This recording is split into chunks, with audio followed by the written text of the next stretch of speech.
Demolidor Renascido, temporada 2, chegou no Disney Plus. E esse episódio esconde muita coisa importante. Nós temos muito que conversar, até porque eu não assistia só um episódio. Eu vi a temporada inteira. E eu vou falar sobre isso aqui.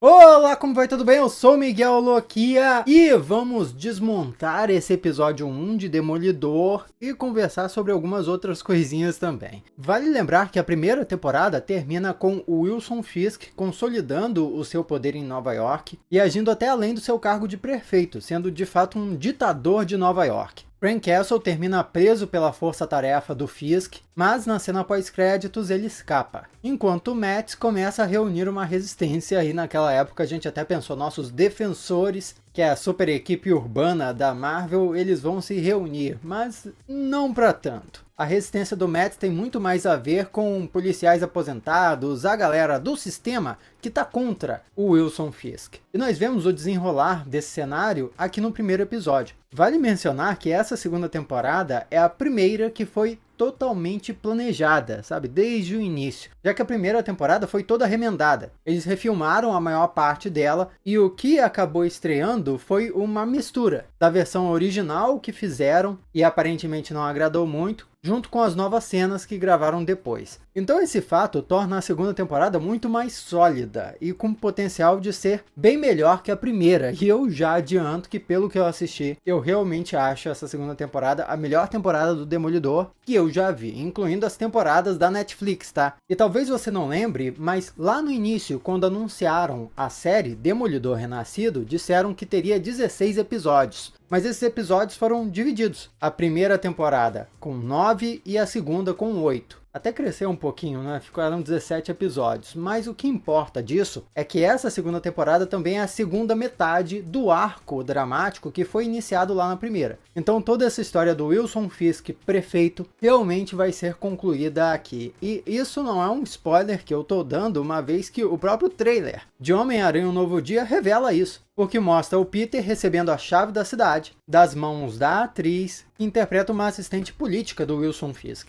E é mais ou menos nesse ponto que eu devo falar sobre a questão de eu ter assistido a segunda temporada inteira já. O que acontece? Costumeiramente, os serviços de streaming, canais, eles liberam com antecedência os episódios para a imprensa. Já aconteceu isso comigo para algumas séries da Marvel e essa segunda temporada de Demolidor foi uma delas. Eu acho que principalmente porque eles estavam bem seguros com a produção e eu vou dizer, eu fiquei bem satisfeito com o que eu assisti. Eu não vou dar spoilers da temporada inteira nesse vídeo, nem em outro vídeo, mas eu quero conversar sobre a minha experiência com a temporada 2 inteira.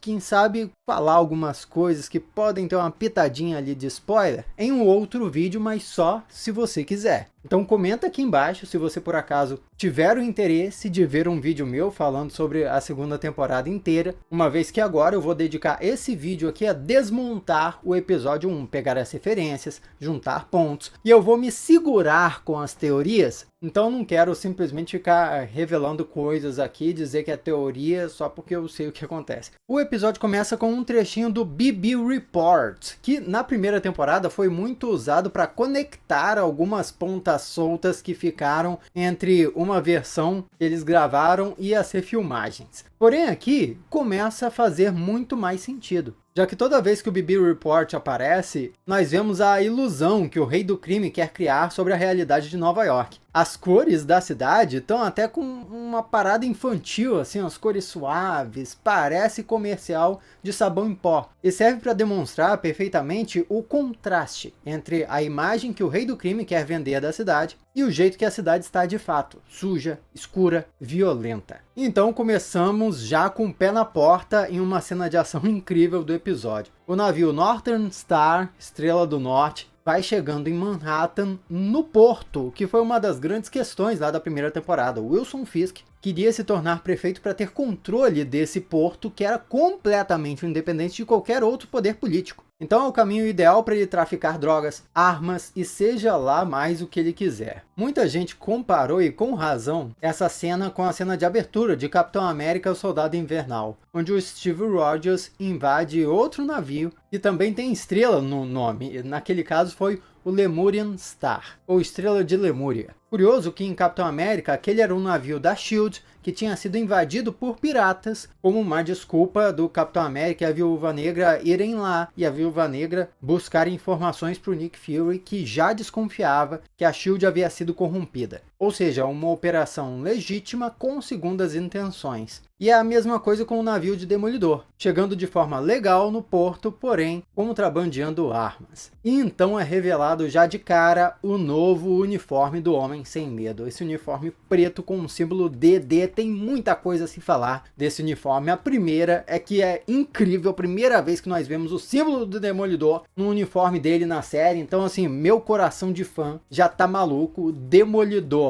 é meu super-herói favorito e eu realmente acho que nessa temporada conseguiram retratar ele muito bem. E uma das coisas que mais me deixou emocionado foi que nas cenas de luta ele não simplesmente sai socando, batendo e apanhando como acontecia nas temporadas da Netflix principalmente, onde ele demonstrava características de um pugilista mais do que tudo, não é aquele cara que aguenta porrada e continua batendo. Nessa série, continua a porradaria, porém conseguiram acrescentar na coreografia um pouco mais da agilidade, da precisão. O Matt usando o bastão para se pendurar dos lugares, para atacar as pessoas. Esse é o tipo de coisa que ele sempre fez nos quadrinhos, mas as temporadas não conseguiam mostrar tão bem até aqui. A iluminação dessa cena também é linda, né? Tudo vermelho para dar a sensação de perigo. Vermelho é muito usado para isso, não é? Mas logicamente também é a cor do Demolidor. E eles usam muito bem a luz das lanternas passando ali pelo vermelho e pelo escuro, às vezes iluminando o símbolo do Demolidor. Olha só esse momento, é disso que eu tô falando. E tem muito a se falar sobre esse uniforme preto. Vale dizer que ele apareceu primeiro nos quadrinhos durante o arco do Shadowlands, que aconteceu nos quadrinhos do Demolidor, mais ou menos ali na época de Guerra Civil. Guerra Civil nos quadrinhos, tá? E o que aconteceu naquela época foi basicamente o seguinte: The Hand, ou o Tentáculo, não dava paz pro Demolidor, e aí o Demolidor decidiu o seguinte: tá bom, se vocês não vão parar de existir, eu vou liderar vocês. E daí, o Demolidor virou o líder do Tentáculo e passou a dominar a região de Hell's Kitchen como se fosse um governante daquela área. Lógico que essa situação e a própria energia mística do culto de ninjas corrompeu ele, e daí os outros heróis urbanos precisaram interferir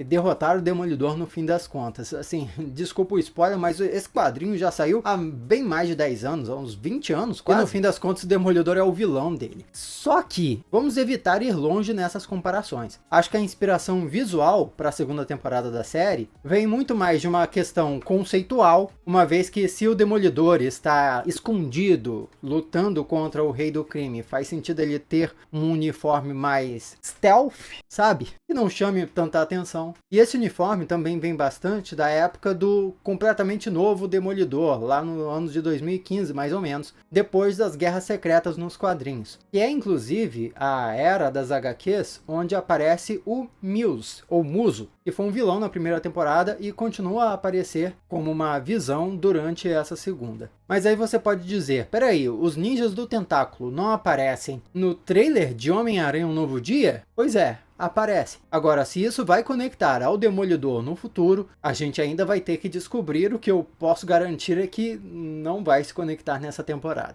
Mas rapidinho, você assistiu até aqui e ainda não é inscrito no canal? Pô, se inscreve aí, dá uma força, deixa o like também no vídeo para mostrar para o YouTube que a gente presta. E eu preciso te lembrar a participar da campanha do meu novo livro Corre Sem Nome. É um super-humano que precisa trabalhar como entregador de aplicativo para realizar o sonho de conhecer o maior super-herói de todos, só que, lógico, a realidade das ruas não é fácil. Ele precisa enfrentar vários outros super-entregadores, e se você gosta de Demolidor, eu tenho certeza que vai adorar essa história. A campanha de financiamento coletivo começa oficialmente no dia 1º de abril, é uma quarta-feira, mas eu recomendo que você vá em miguelloquia.com.br para já se inscrever na pré-campanha e ser um dos primeiros avisados. Por quê? Os primeiros vão ter vantagens que os que apoiarem depois não vão ter. E olha, tem gente que até hoje se arrepende de não ter participado da campanha do meu primeiro livro, Super Saga, então corre para participar da campanha de Corre Sem Nome. Bora continuar. O capitão e o imediato do navio seguem as ordens que receberam, que foram de afundar a embarcação caso ela fosse invadida. E já sabe que isso vai dar ruim, não é? Significa que quem quer que tenha encomendado aquela embarcação, no caso Wilson Fisk,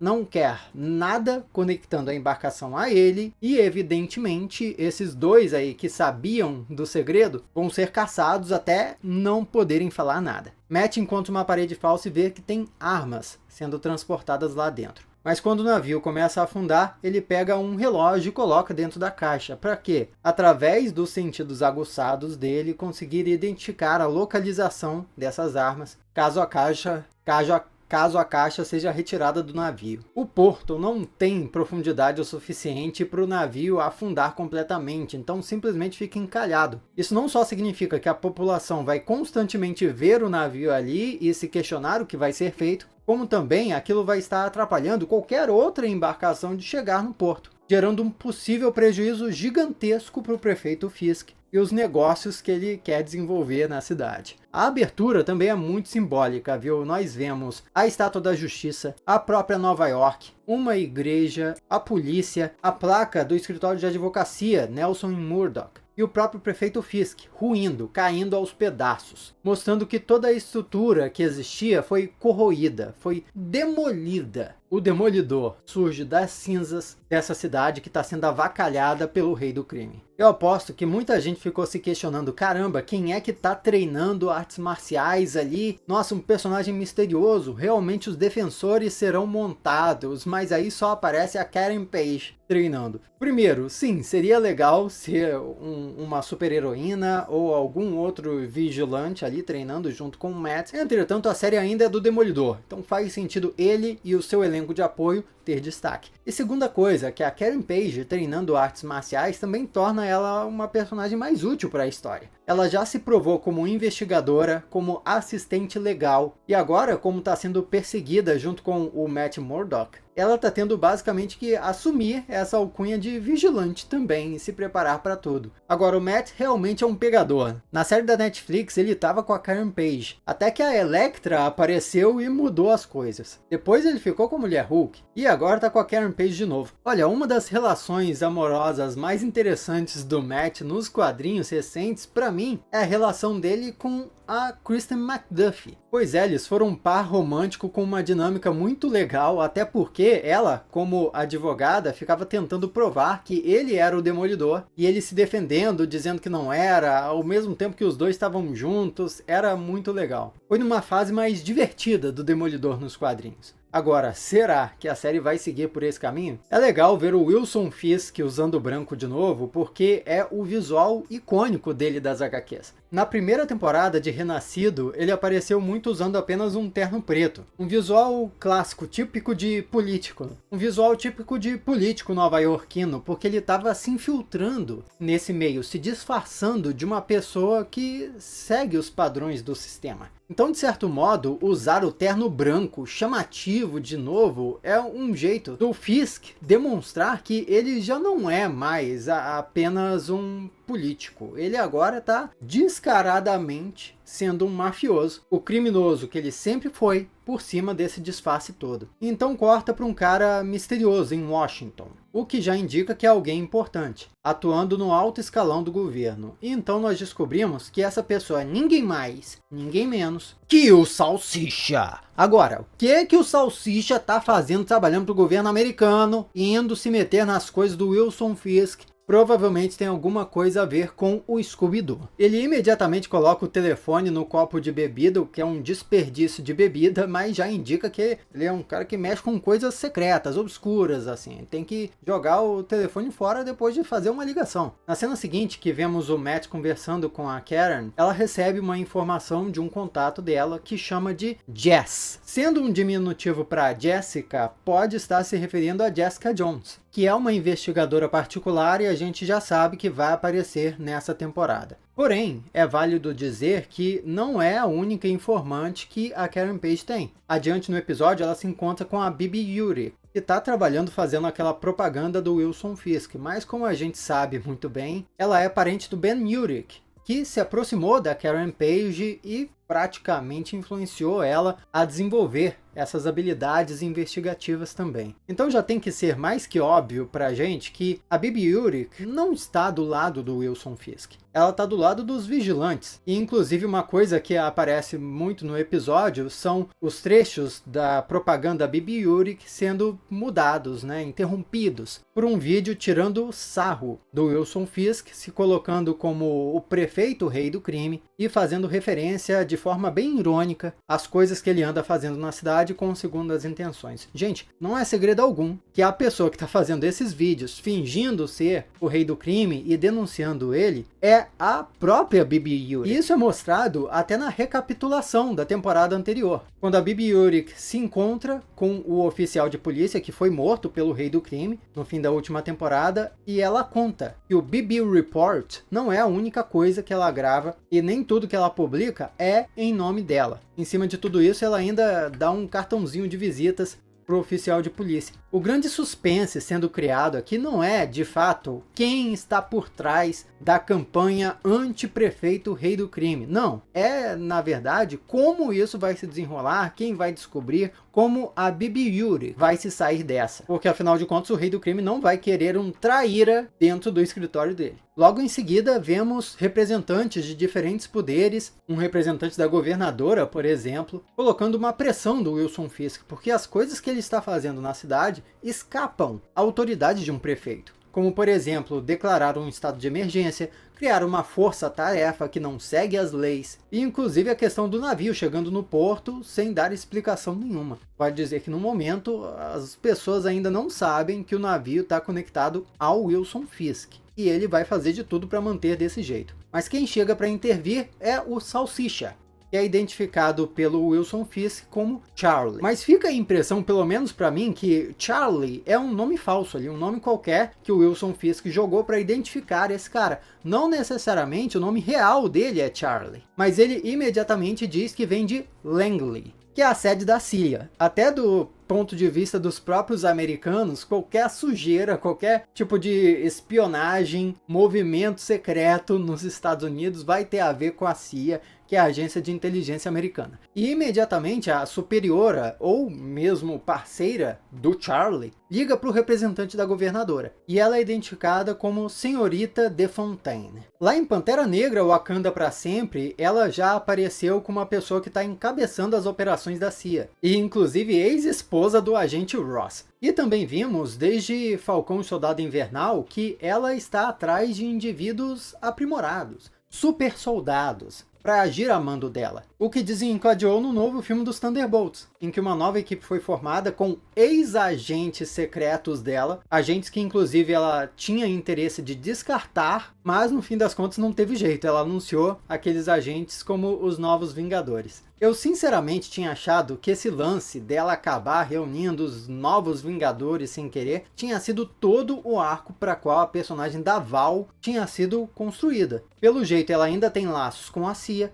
e ainda tem operações secretas. Onde é que o universo cinematográfico vai nos levar com essas operações secretas dela, se é que isso vai levar para alguma coisa. Mas fato é que o contrabando de armas no navio do Fisk tinha conexões com ela, e segundo o próprio Charlie diz, em um jantar onde Fisk está do lado da esposa, ou seja, confirmando que os dois não sentam mais em lados opostos e estão trabalhando de fato juntos. Bom, ele diz basicamente que a Senhorita DeFontaine quer aquelas armas em outro lugar, causando guerra em algum outro ponto. Então veja, é como se, de fato, a CIA e a DeFontaine estivessem fazendo operações secretas ao redor do mundo com algum propósito. Propósito esse que ainda não foi revelado. Alguns poderiam até chutar que isso tem a ver com a Agência de Controle de Danos, que vai aparecer em Homem-Aranha Um Novo Dia e parece estar se desenvolvendo em uma espécie de Agência de Controle de Mutantes. Mas eu acho que não. Os planos da DeFontaine parecem estar indo para outro caminho que também é vilanesco. E quem sabe isso não leve de fato para o que foram os Vingadores Sombrios nos quadrinhos. Uma equipe de Vingadores totalmente formada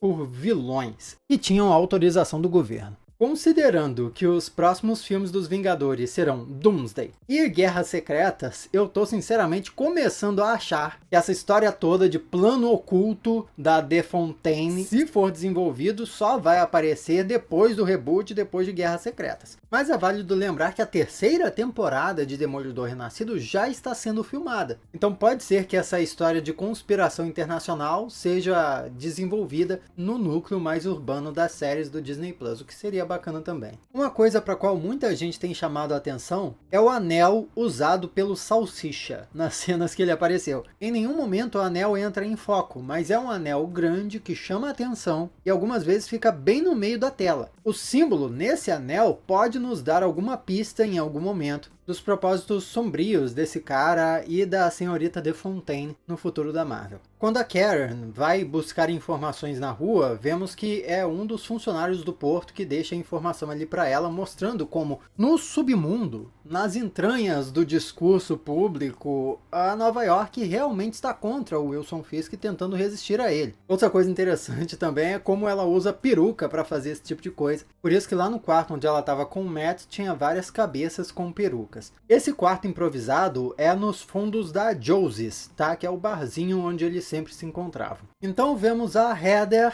fazendo uma avaliação psicológica do Jax Duquesne. É muito legal ver o Jax na série do Demolidor, porque ele foi um dos destaques da série do Gavião Arqueiro. Inicialmente parecia que ele era o grande vilão da história, um ricaço querendo casar com a mãe da Kate Bishop, mas no fim das contas ele se mostrou sendo um cara muito bacana. E na real, era a mãe da Kate Bishop que tinha negócios até com o rei do crime. Então Jax é apresentado como um ricaço honesto que foi preso simplesmente por não querer fazer negócios com Wilson Fisk. Ele está sendo preso em um local secreto por ser contra as vontades do prefeito sob o novo ato antivigilante do rei do crime, ou seja, Fisk encontrou uma desculpa para prender os seus opositores. Outra coisa bem curiosa é a psicóloga, ainda alucinando, ainda vendo o muso. E quando ela enxerga o vilão que ela mesma matou, a câmera dela começa a entortar, como se ela estivesse afundando, perdendo totalmente o equilíbrio. Sabe aquela expressão, meu mundo virou de cabeça para baixo? É basicamente isso que a cinematografia está querendo nos dizer aqui. Essas visões estão distorcendo a percepção de mundo dela, o que tem bastante a ver com a história dela nos quadrinhos. A Heather Glenn foi um dos interesses amorosos do Matt Murdock nas HQs e que acabou culpando o Demolidor por conta de uma tragédia que aconteceu com o pai dela. Só que eventualmente ela descobre que o Matt era o Demolidor e passa a culpar o próprio Matt pela morte do pai. Aqui na série o que acontece é que ela culpa o Demolidor, na verdade todos os vigilantes, pela tragédia que aconteceu com o Muso, onde ela meio que foi forçada a matar aquele assassino em série. Claro que o Demolidor estava lá e deu uma ajudinha, mas foi ela quem puxou o gatilho. Nos quadrinhos, ela não tem nada, absolutamente nada a ver com o Muso. Inclusive os dois personagens surgiram em épocas bem diferentes das HQs. O Muso é mais recente, já a Heather vem lá dos anos 70. Mas como estão associando a personagem ao vilão, desconfio que a série vá levar a Heather por um caminho que a personagem Morgan Whittier seguiu nos quadrinhos. Ela era uma jovem que foi influenciada pela visão de mundo do Muso original e se tornou uma espécie de Muso 2, ou melhor dizendo, a Musa. Então só pela leitura desse episódio é possível especular que ela se torne uma vilã do Demolidor também. Até porque já estamos vendo ela quebrando vários códigos de ética que antes ela tinha, aceitando mudar sua avaliação original. Inclusive no momento em que ela adultera os resultados da avaliação, novamente vemos seu mundo afundar com a câmera entortando quando ela vê de novo o Muso. Vale dizer que esse teste psicológico que ela aplicou é usado para identificar psicopatia. E quando ela marcou que sim, espíritos malignos me incorporam às vezes, foi quase como se ela estivesse falando de si mesma, enxergando entre aspas o espírito do Muso. Aí a gente chega no escritório da Kristen McDuffie, um grande contraste do que vimos na primeira temporada. Não é mais um escritório bem sucedido, ela agora está tendo dificuldades de pagar as contas, já que aceita vários casos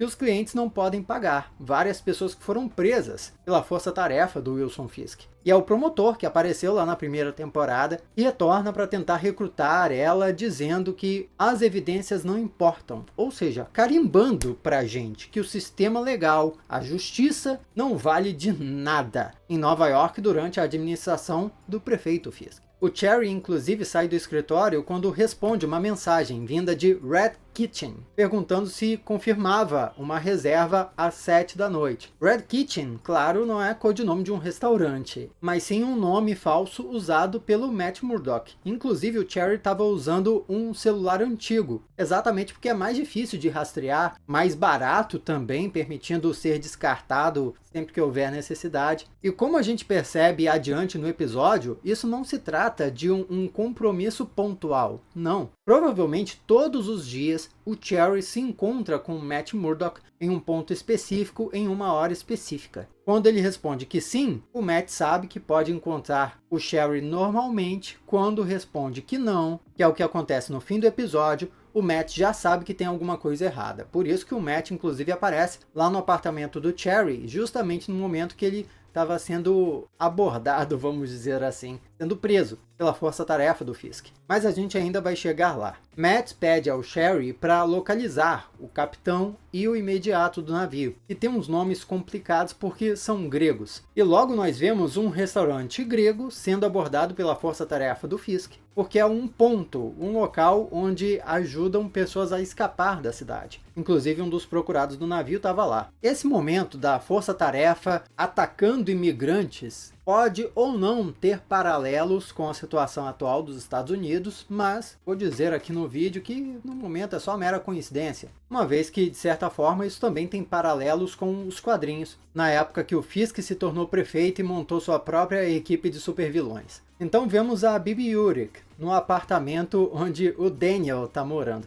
O tipo de apartamento que certamente um cara desse não conseguiria bancar em Nova York. E ele conta que tudo ali está acontecendo de acordo com a lei. O prédio é do Wilson Fisk, mas está sendo controlado por uma empresa comandada pelo Buck. Porque assim, pessoas com cargo público não podem continuar administrando empresas, negócios pessoais. Para quê? Para evitar que eles tirem vantagem pessoal de um cargo público. Só que na prática, não só nos Estados Unidos, na série do Demolidor, no mundo inteiro, sabe? É muito difícil controlar esse tipo de coisa. E a sujeira aqui é óbvia. O administrador da empresa com os negócios do Wilson Fisk é simplesmente o cara que é a mão direita dele. Então é óbvio que o Fisk continua administrando seus negócios pessoais, continua tirando vantagem do seu cargo público e tá usando o Buck só como um laranja disso tudo. E dá até pena do Daniel, né? Porque a Bibi Yurik se aproxima dele só para ter as informações privilegiadas que ela quer. Mas o cara de fato está se apaixonando pela garota, coitado, e entregando sem querer todas as informações que ela precisa. Matt aparece para a dona do restaurante grego, uma vez que ele também está procurando os dois tripulantes sobreviventes do navio. Dá para imaginar como o Matt é famoso no bairro. Desde a série da Netflix, ele fazia vários serviços pro bono para a galera da região. E mais recentemente ele se tornou um advogado celebridade. Salvou até o rei do crime de tomar um tiro, isso não é pouca coisa. O primeiro sobrevivente do navio foi pego e o outro apareceu no mesmo restaurante. Isso é ingrediente suficiente para dar merda.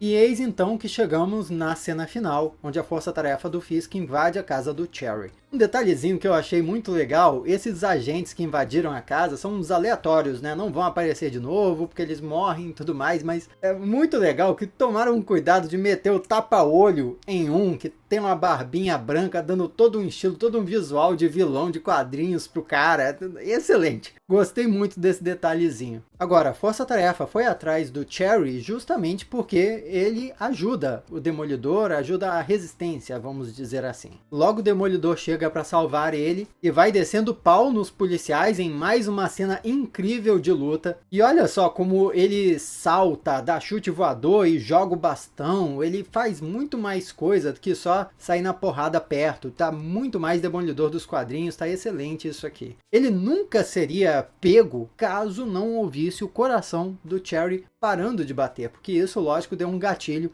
fez ele se lembrar do Fog Nelson morrendo. E o episódio se encerra com os policiais sendo mortos e uma faca caindo bem na frente do Matt avisando quem tinha salvado ele. Ninguém mais, ninguém menos que o mercenário, já que na faca está escrito de nada e o símbolo de um alvo, que é o símbolo do cara. Agora, por que o mercenário está ajudando o Demolidor? Vale lembrar que no fim da primeira temporada, ele tentou matar o Wilson Fisk. E inclusive ele havia sido manipulado pela Vanessa para matar o Fog Nelson lá no episódio 1. Então a gente pode juntar os pontos sem fazer nenhuma teoria mirabolante, sabe? Não é que o mercenário quer ajudar o Demolidor. Na real, ele quer matar, prejudicar o Rei do Crime. E certamente viu que ajudar o Demolidor naquela cena e matar vários agentes da força-tarefa dele seria um ótimo caminho para isso. O que eu posso adiantar é que eu adorei o desenvolvimento para o mercenário nessa temporada. Tô ansioso para vocês assistirem e a gente poder conversar um pouco a respeito. A frase secreta do vídeo é Demolidor apanhou. Escreve aí Demolidor apanhou para eu saber que você assistiu até o final. Aqui na tela tem outros vídeos que você já pode assistir. Muito obrigado pela sua companhia fenomenal. Eu sou Miguel Loquia e a gente se vê na próxima.